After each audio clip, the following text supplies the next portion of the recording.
sini akan mempresentasikan hasil kerja saya, yaitu peristiwa sekitar proklamasi kemerdekaan Indonesia.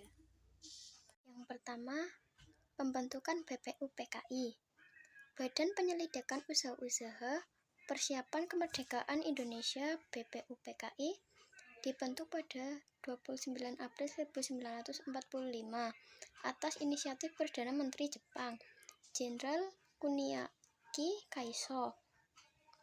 Pembentukan BPUPKI diumumkan oleh Letnan Jenderal Kumakichi Harada, pimpinan pemerintah pendudukan Jepang di Jawa. BPUPKI dibentuk dengan tujuan untuk menyelidiki hal-hal penting terkait pembentukan negara Indonesia.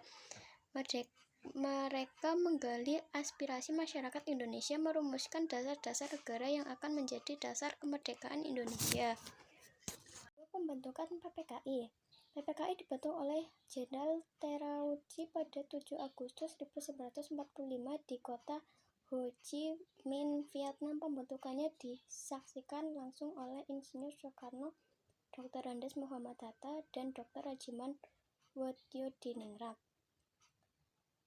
Dalam pertemuan tersebut, Soekarno diangkat menjadi ketua PPKI dan Muhammad Hatta sebagai wakilnya.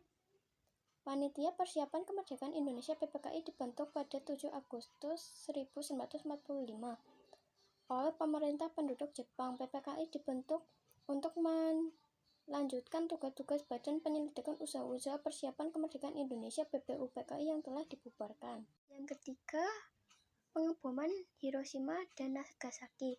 Pada 6 Agustus 1945, Hiroshima dibom oleh Amerika Serikat, dan 3 hari kemudian pada tanggal 9 Agustus 1945, Nagasaki juga dibom.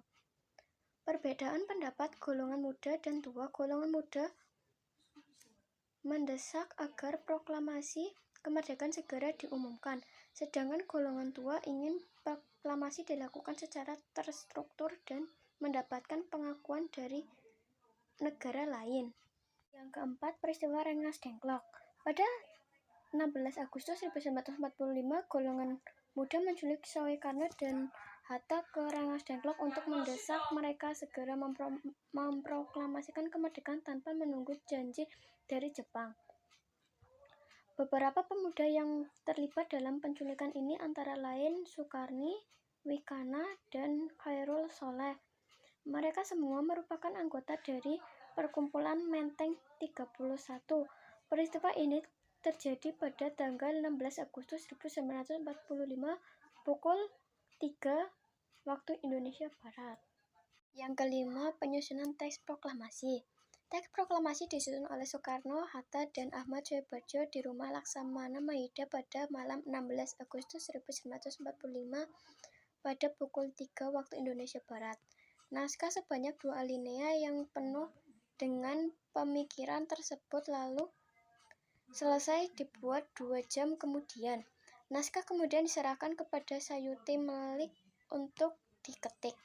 6. Proklamasi Kemerdekaan. Proklamasi Kemerdekaan Indonesia dibacakan oleh Soekarno didampingi Hatta pada pagi hari tanggal 17 Agustus 1945 di kediaman Soekarno di Jalan Pegangsaan Timur 56, Jakarta Pusat. Proklamasi kemerdekaan dibacakan pada pukul 10 waktu Indonesia Barat oleh Soekarno dengan didampingi Muhammad. Setelah itu, Soekarno memberikan pidato singkat tanpa teks. Bendera merah putih yang dijahit oleh Ibu Fatmawati dikibarkan oleh Latif Hendraningrat. Seorang Undang-Undang Dasar atau UUD disahkan. Panitia Persiapan Kemerdekaan Indonesia atau PPKI menetapkan dan mengesahkan UUD sebagai Konstitusi Republik Indonesia pada 18 Agustus 1945.